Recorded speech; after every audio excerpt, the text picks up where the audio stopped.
Air hostess বা বিমানবালা আকর্ষণীয় একটি পেশা। এয়ার হোস্টেসদের আকাশকন্যাও বলা হয়ে থাকে। তরুণ প্রজন্মের অনেকের কাছেই পছন্দের একটি পেশা, বিশেষ করে তরুণীদের কাছে। তবে জানলে অবাক হবেন, অতীতে বিমানবালা হিসেবে শুধুমাত্র পুরুষদের নিযুক্ত করা হতো। পুরুষেরা প্রথম ফ্লাইট পরিচালক বা বিমানবালা ছিলেন। পরে সময়ের সঙ্গে সঙ্গে নারীরাও এ পেশায় যুক্ত হতে শুরু করেন। বিমানবালা হতে কি লাগে? শুধুই কি বাহ্যিক সৌন্দর্য?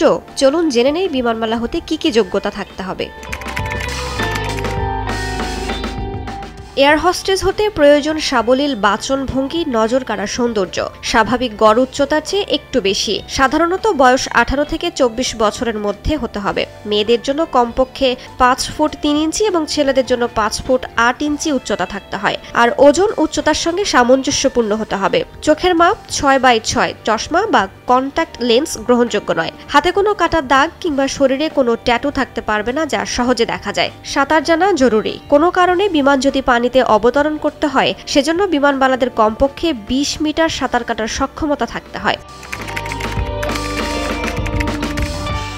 বিমানবালার শিক্ষাগত যোগ্যতা হতে হবে কমপক্ষে HSC বা A লেভেল। পাশাপাশি ইংরেজি ও বাংলা ভাষায় কথা বলা ও লেখায় দক্ষ হতে হবে। অন্য ভাষা জানা থাকলে সেটি অতিরিক্ত যোগ্যতা হিসেবে দেখা হয়। এছাড়া বিমানবালা হয়ে ওঠার জন্য বিভিন্ন কোর্সগুলো করা থাকলে অগ্রাধিকার পাওয়া যায়। দীর্ঘ প্রস্তুতি না থাকলেও কিছু প্রশিক্ষণ কোর্স করে দেশি ও বিদেশি এয়ারলাইন্সগুলোতে চাকরির সুযোগ পাওয়া যায়।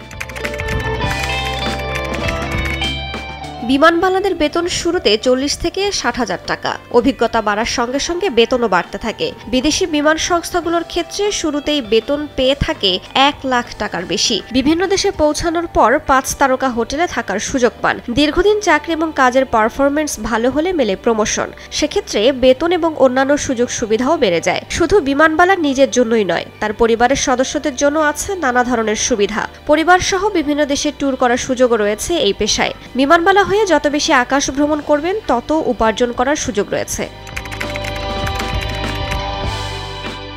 অনেকের ভ্রান্ত ধারণা হলো বিমানবালাদের কাজ শুধু খাবার পরিবেশন করা, নির্দিষ্ট আসন খুঁজে পেতে সহায়তা করা, ওভারহেডে মালপত্র ওঠানামায় সহযোগিতা করা, যাত্রীদের কেউ অসুস্থ হলে প্রাথমিক চিকিৎসা সেবা দেয়া ইত্যাদি। আসলে বিমানবালাদের মূল কাজ বিমানের ক্যাপ্টেনের সহায়ক হওয়া, যাতে জরুরি পরিস্থিতিতে কোনো সমস্যা সমাধান করা যায়। প্রতি ঘন্টায় বিমানবালাদের সবকিছু ভালোভাবে যাচ্ছে কিনা তা নিশ্চিত করার জন্য পাইলটের সঙ্গে যোগাযোগ করতে হয়। ফ্লাইটের অভ্যন্তরে বিমান উড্ডয়ন ও অবতরণের সময় যাত্রীদের নিরাপদে রাখার সর্বোচ্চ চেষ্টায় নিয়োজিত থাকেন বিমানবালারা।